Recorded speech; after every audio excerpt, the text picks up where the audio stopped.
नमस्कार बंधू भगिनींनो, आपल्या सगळ्यांचं सहर्ष स्वागत आहे स्वास्तिकम या माझ्या चॅनलवर। आज मी आपल्यासाठी अध्याय 3 घेऊन आलेली आहे।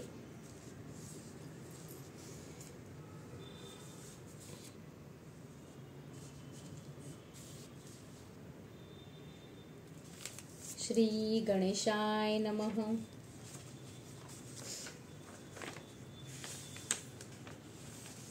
ह्याच्यातले शब्द थोडेसे कठीण असल्यामुळे मी ह्याला सोप्या शब्दामध्ये, आपल्या शब्दांमध्ये ह्याला थोडंसं परिवर्तित करून आपल्याला समजण्यासाठी हा व्हिडिओ बनवत आहे। तर ज्या कुठल्या स्वामी भक्तांना ही भाषा थोडीशी कठीण वाटत असेल त्यांच्यासाठी हा व्हिडिओ नक्कीच कामी येईल।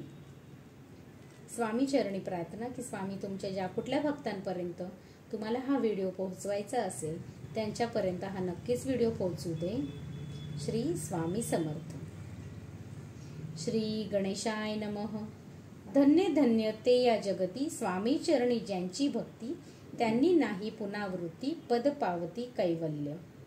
चा अर्थ आहे धन्य धन्य ते या जगती, जे ते लोक धन्य आहे ज्यांनी स्वामींची भक्ती सुरुवात केली, त्यांची पुनरावृत्ती म्हणजे त्यांचा पुनर्जन्म होणारच नाहीये, ते ह्याच जन्मामध्ये त्यांना मोक्ष प्राप्त होईल।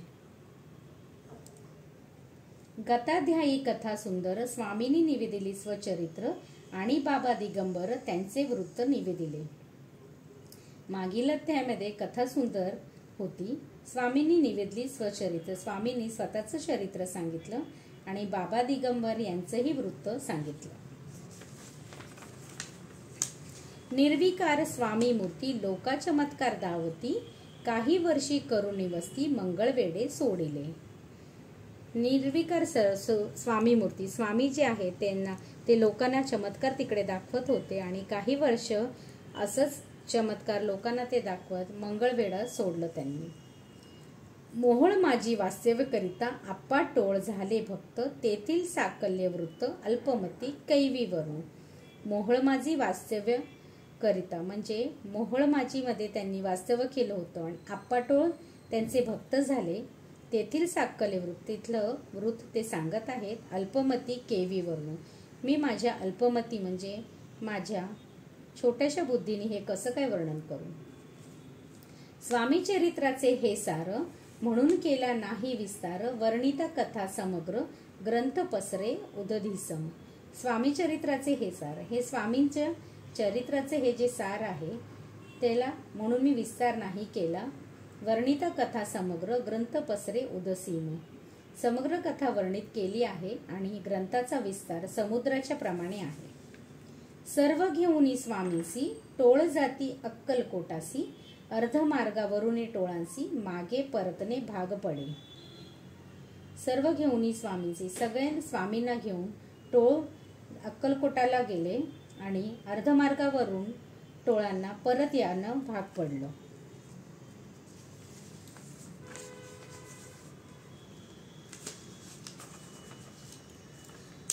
टोळ आज्ञा पिले सेवका, जोवरी आम्ही येऊ का तोवरी स्वामींशी सोडू नका, येथेच मुक्काम करावा।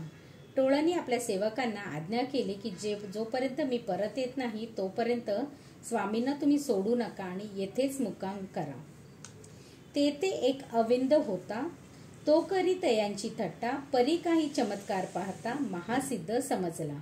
पूर्व पुण्याचं निश्चिती आले चोळप्पाच्या गृहप्रती, स्वामींशी जाणून ईश्वर मूर्ती चोळप्पा करी आदर। अर्थ, एक अज्ञानी व्यक्ती होता, तो त्यांची थट्टा करत होता, त्यांचे चमत्कार बघत होता, महासिद्ध त्यांना समजला। पूर्व पुण्याचं निश्चिती म्हणजे त्याच्या पूर्व पुण्याईमुळे चोळप्पाच्या घरी म्हणून निश्चित केले।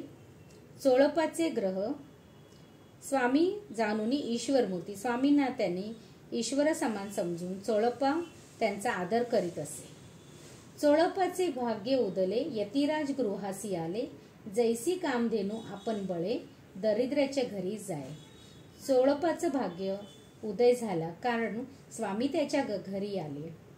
जशी कामधेनू आपण बळे, जशी कामधेनू जर आपल्याकडे असेल तर आपल्याला खूप बळ वाटतं, कारण की कामधेनू हे सगळं काही देणारी आहे।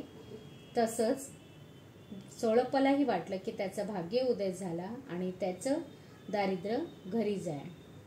तशा दरिद्र व्यक्तीच्याही घरी स्वामी गेले. पूर्व पुण्य होते गाठी, म्हणूनही घडल्या या गोष्टी. झाली स्वामी राजभेटी, परम भाग्य तयाचे. त्याची पूर्वपुण्याई त्याच्या गाठीशी होती, म्हणूनच या सगळ्या गोष्टी घडल्या आणि स्वामी राज्य आणि त्याची भेट झाली. हे त्याचं परमभाग्य आहे.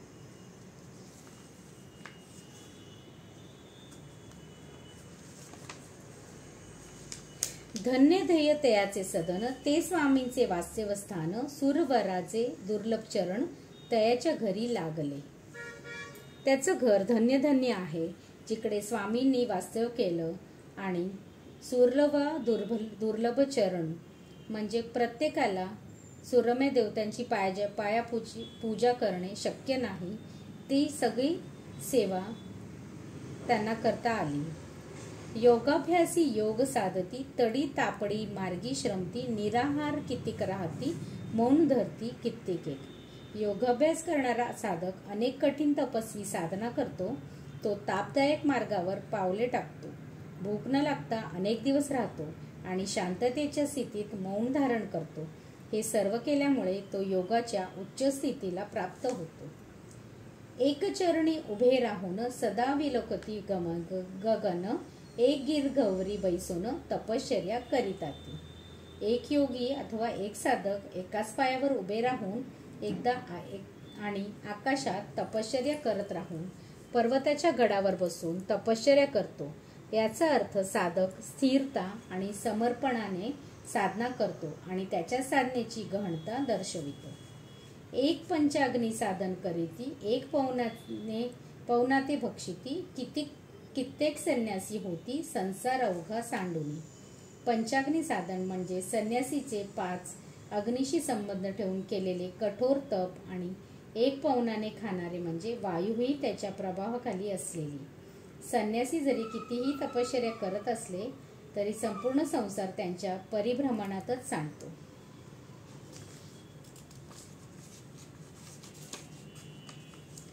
एक करीत कीर्तन, एक मांडिती पूजन, एक करीती होम हवन, एक षटकर्मे आचरिती. एक व्यक्ती कीर्तन करतो, एक पूजा मांडतो आणि एक होम हवन करतो आणि एक व्यक्ती षटकर्मे आचरितो म्हणजेच षोडोपचारे पूजा करतो. एक लोका उपदेशिती, एक भजना माझी नाचती, एक ब्राह्मण भोजन करीती, एक बांधती देवालय.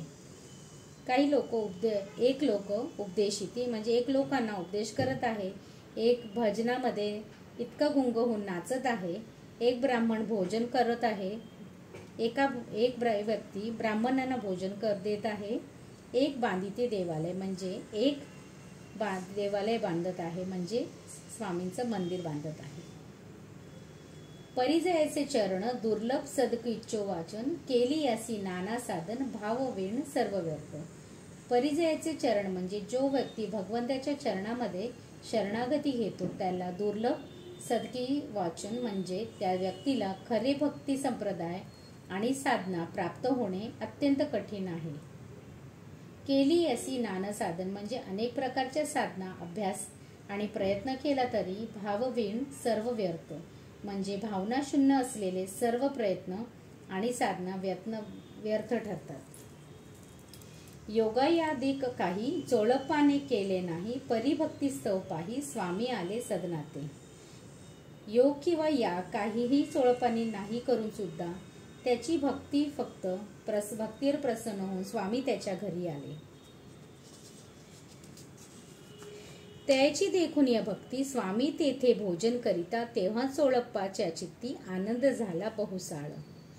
त्याची देखून या भक्ती त्यांची भक्ती बघून स्वामींनी तेथे भोजन केलं तेव्हा चोळप्पाच्या चित्ती खूपच आनंद झाला. तो खूपच प्रसन्न झाला की स्वामींनी त्याच्या घरी भोजन केलं. तेव्हापासून तयाच्या घरी राहिले स्वामी अवतारी, दिवसेंदिवस चाकरी चोळप्पा करी अधिकाधिक. तेव्हापासून स्वामी त्याच्याच घरी राहिले आणि दिवसेंदिवस चोळप्पा ही त्यांची चाकरी म्हणजे चोळप्पा स्वामींची सेवा करीत असे. तेव्ही राज्यपदाधिकारी मालोजी राजे गादीवरी, दक्ष असोनी कारभारी परमज्ञानी असती जे. तेव्हा राज्यपदाधिकारी म्हणजे राजा जे होते ते मालोजी राजे गादीवर होते. दक्ष असूनही कारभारी. त्यावेळेस कारभारी दक्ष असावे आणि परमज्ञानी होते. अक्कलकोटची प्रख्याती तेव्हा काही विशेष नव्हती. परित्यांचे भाग्य निश्चिती स्वामी चरणी उदयले. अक्कलकोट तेव्हा इतकं प्रसिद्ध नव्हतं. परित्यांचे भाग्य निश्चित, पण त्याचं भाग्य इतकं मोठं होतं की स्वामी चरणी त्याच्या घरी उदले. तेव्हापासून जगात त्या नगराचे नाव गाजत. अप्रसिद्ध ते प्रख्यात कित्येक झाले. जगातील त्या नगराचे नाव प्रसिद्ध झाले आहे. ते नगर जे पूर्वी अप्रसिद्ध होते आज ते सर्वज्ञात झाले आहे आणि कित्येक अद्भुत गोष्टी तिथे घडत आहेत. चोळप्पाच्या ग्रहप्रती आले कोणी एक यती, लोका चमत्कार दावती गावात बात पसरली. चोळप्पाच्या घरी कोणीतरी एक यती आले आहेत आणि ते लोकांना चमत्कारही करून दाखवत आहेत अशी सगळीकडे बातमी पसरली. आपुली व्हावी प्रख्याती ऐसे नाही जयाच्या चित्ती, म्हणून या स्वामी राजयती बहुधा ना जाते फिरावया. त्यांना प्रसिद्धीशी किंवा प्रतिष्ठेशी स्वामींना काहीच घेणं देणं नसल्यामुळे स्वामी राज ते स्वतःच्या चित्ती काहीच नसल्यामुळे ते कुठेच इथे तिथे फिरायला जात नसत. लोका माझी पसरली मात, नृपासी कळला वृत्तांत, की आपल्या नगरात यती विख्यात पातले. लोकांमध्ये ही वार्ता वाऱ्यासारखी पसरू लागली आणि ही नृपाला म्हणजे राजालाही कळली वृत्तांत. आणि यती इथे एक यती आलेले आहेत जे सर्व सिद्ध आहेत. राहती चोळप्पाच्या घरी दर्शना जाती नरनारी, असते केवळ अवतारी लीला ज्यांच्या विचित्र. ते जे यतिराज आहेत ते चोळप्पाच्या घरी राहत आहेत आणि तिकडे खूप सारे नरनारी दर्शन घ्यायला जात आहेत. असती केवळ अवतारी लीला ज्यांच्या विचित्र. त्यांच्या लीला खूपच विचित्र आणि खूपच चमत्कारिक आहेत. वार्ता ऐसे ऐकूनी राव बोलले काय वाणी, गावात यती येऊनी फार दिवस झाले. ही सेवा गोष्ट वाऱ्यासारखी पसरली की चोळप्पाच्या घरी स्वामी आलेले आहेत. तर राजाने विचारलं की ह्यांना खूपच दिवस झालेले आहेत इथे येऊन. परी आम्ही श्रुत पाही आजवरी झाले नाही, आता जाऊनी लवलाही भेटू तया यतीवर्या. खूप दिवस झाले पण ते यती आलेले आहेत तर आता मी त्यांना भेटायला जात आहे असं राजाने सांगितलं. परी ते केवळ अंतर्ज्ञानी ऐसी वार्ता ऐकली कानी, हे सत्य तरी येऊनी आत्ताच देती दर्शना. ते अंतर्ज्ञानी आहेत अशी वार्ता सगळ्यांच्या कानी आली, अशी वार्ता त्यांच्या कानी आली आणि हे सत्य येऊनी आत्ताच दर्शनी देती. त्यांनी आता तुम्ही त्यास दर्शन देत आहात. राव मुखातून वाणी निघाली, तोची यती मूर्ती पुढे ठेली, सकल सभा चकित झाली, मती गुंगली रायाची. राव मुखातून वाणी निघाली, राजाच्या मुखातून शब्द निघाले, तोची यती मूर्ती पुढे ठेली. तशीच यती मूर्ती म्हणजेच स्वामी पुढे आले. सकल सभा म्हणजे सगळीच सभा चकित झाली, सगळ्यांचीच मती कुठेतरी खुंटली, मती गुंगली रायाची. सिंहासनाखाली उतरून राव घाली लोटांगण, प्रेमाश्रुनी भरले नयन, कंठ झाला सद्गतीत. सिंहासनावरून खाली उतरून राजाने स्वामींच्या चरणी लोटांगण घातलं आणि त्याचे नयन प्रेमाश्रुनी भरले आणि त्यांचा कंठ दाटून आला. दृढ घातली मिठी चरणी, चरण धुतले नेत्राश्रुनी, मग तया हस्तकी धरुनी आसनावरी बसविले.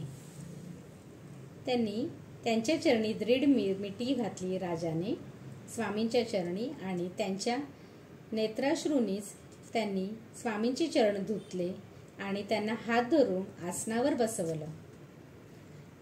खून पटली अंतरी, स्वामी केवळ अवतारी, अभक्ती पळून गेली दुरी, चरणी भक्ती जडली ते. त्यांना ही खून पटली की स्वामी हे अवतारी पुरुष आहेत आणि त्यामुळेच त्यांची अभक्ती जी होती ती पूर्णपणे लांब पळून गेली आणि ते स्वामींच्या चरणी त्यांची भक्ती जडली. सकल सभा आनंदली, समस्ते पावली वंदली, षोडोपचारी पूजली स्वामी मूर्ती नृपराय. सकळ सभा आनंदली, सगळ्या सभेला आनंद झाला. समस्ती पावली वंदली, सगळ्यांनी त्यांची चरणवंदना केली आणि षोडोपचाराने पूजाही केली. स्वामी मूर्ती नृपराय म्हणजे राजाने सुद्धा त्यांची पूजा केली.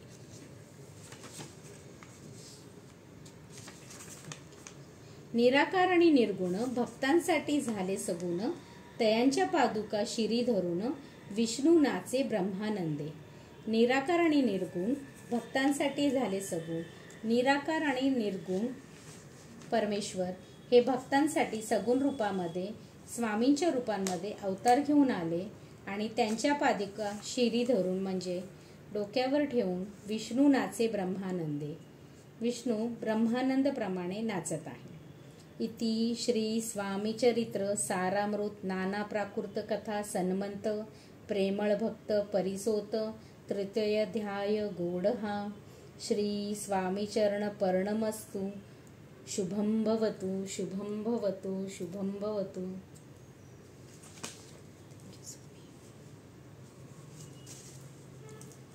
श्री स्वामी समर्थ, श्री स्वामी समर्थ, श्री स्वामी समर्थ.